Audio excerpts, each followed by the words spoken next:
We've been talking about the local real estate market. We talked before the break about some of the changes that are coming with closings and TRID, which is basically a transformation of how closings are done.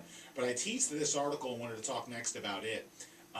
And I want to preface it by saying most real estate data that you look at, when Case-Shiller, for example, the Case-Shiller index is an index that's regularly used to talk about what is going on in the real estate market. And there are people that are very analytical that look at that data and read it like the Bible, like fact. You know, well, hey, I'm ready to make an offer on this house, and Case-Shiller says that homes have gone, done this or done that. Here's the obstacle I have when you're paying attention to national media news articles that come out about real estate values. You know what month the Case-Shiller data is up to right now? No. This is crazy. We're in October. So all these Case-Shiller reports come out talking about home values, and their data is up to July.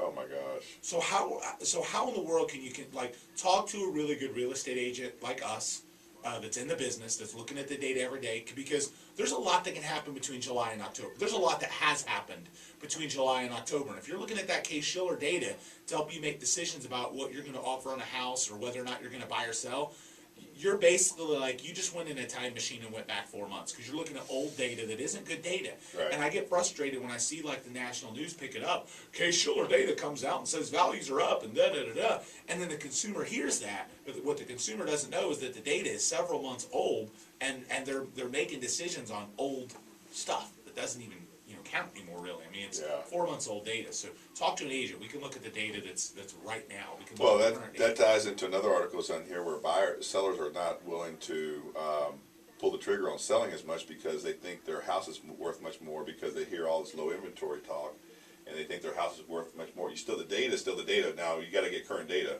Correct. So the obstacle with that is, and that's what we're going to talk about next. So there are a lot of areas in Tampa Bay where a high percentage of homes have and are losing value.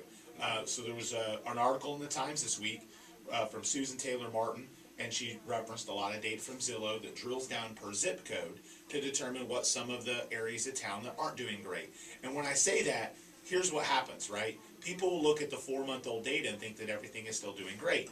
But what they're not factoring in is all these changes with TRID that will have some challenges. Yep. It's not factoring in data from August, September, July, August, or September, because it's up to July 1 most of the time.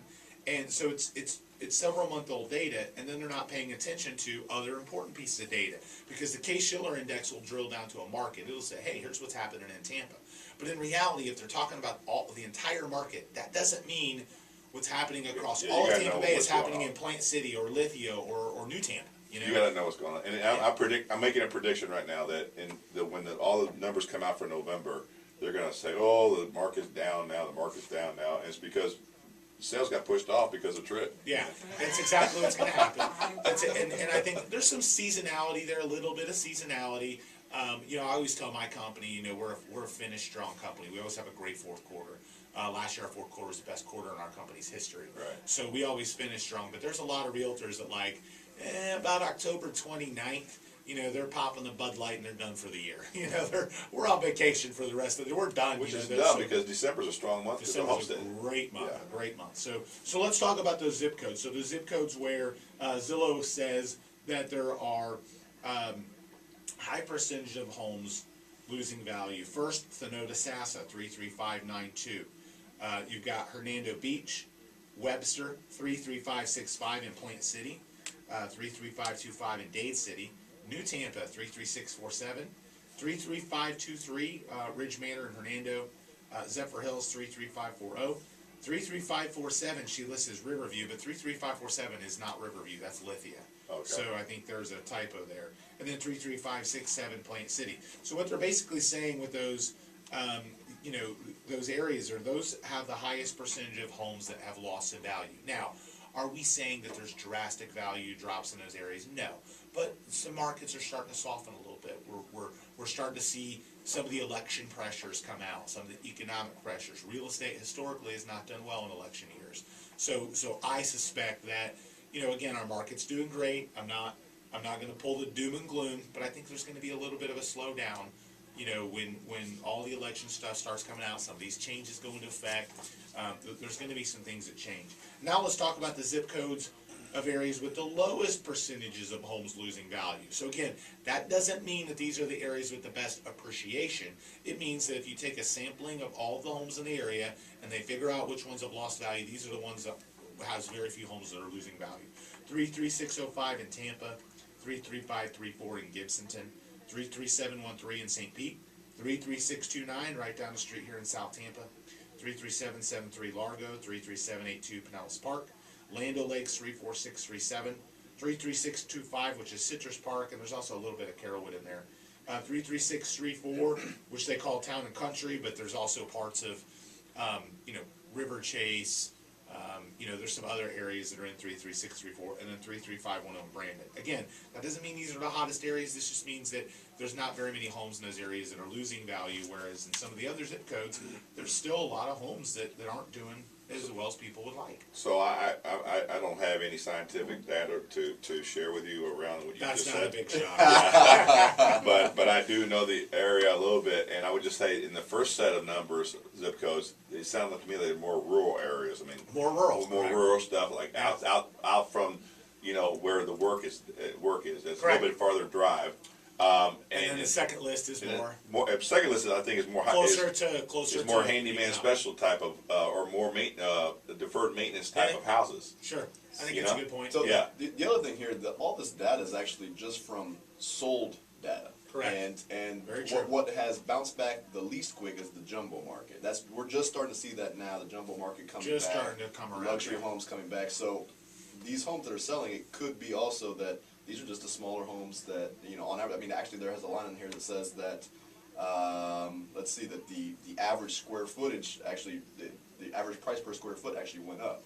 So even though The size of the even though home height might be was- smaller. exactly. Yeah. So again, and I think this is the important thing. So I think the really specific thing I want to get across by talking about this data is that it can dramatically vary from area to area, from size of home, from neighborhood to neighborhood, and you know, it's amazing how And much the home difference itself can come. compared to the other home, because Yeah. because Condition. because condition, right? So don't go into it with a preconceived notion when you hear them talk on the news in a 30-second sound bit about how home values are up, and then you have your home and you call and you think it's going to be worth more. It's not always the case. Now, are there a lot of homes that we're selling today who, you know, we had people that we spoke to a year and 2 years ago where their values are up? Yes.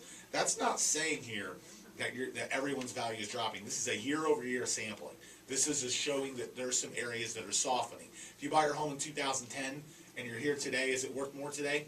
Pretty likely, but over the last year it might have lost a little bit of value, and that's really what this is kind of pointing out. I'm going to share some inside baseball with what I'm seeing, because the appraisers today are getting more scrutinized by Fannie Mae, and there's a new thing out there called, we haven't talked about it a lot, called Collateral Underwriter. It's a software that Fannie Mae puts out and runs the appraisal through, and they come back and say, yeah, but what about this comp, what about that comp, what about that comp? And they really are challenging the appraisers to make sure they come up with value.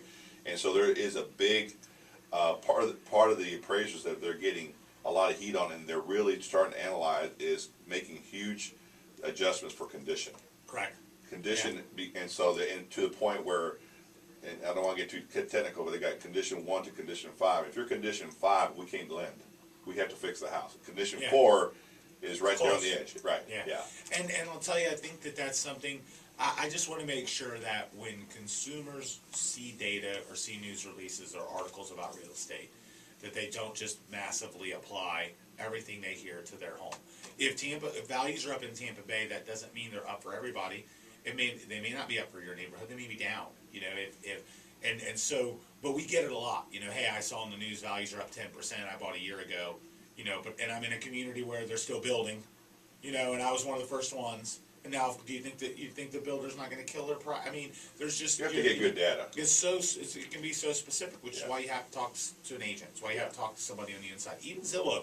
Zillow's not going to assess current listings. They're not going to assess pending sales. They're only looking at sold data when they do all their value estimates. So, you know, you could have an area where all the pending sales are below what the old solds were, and you can see a trend is going downward or upward.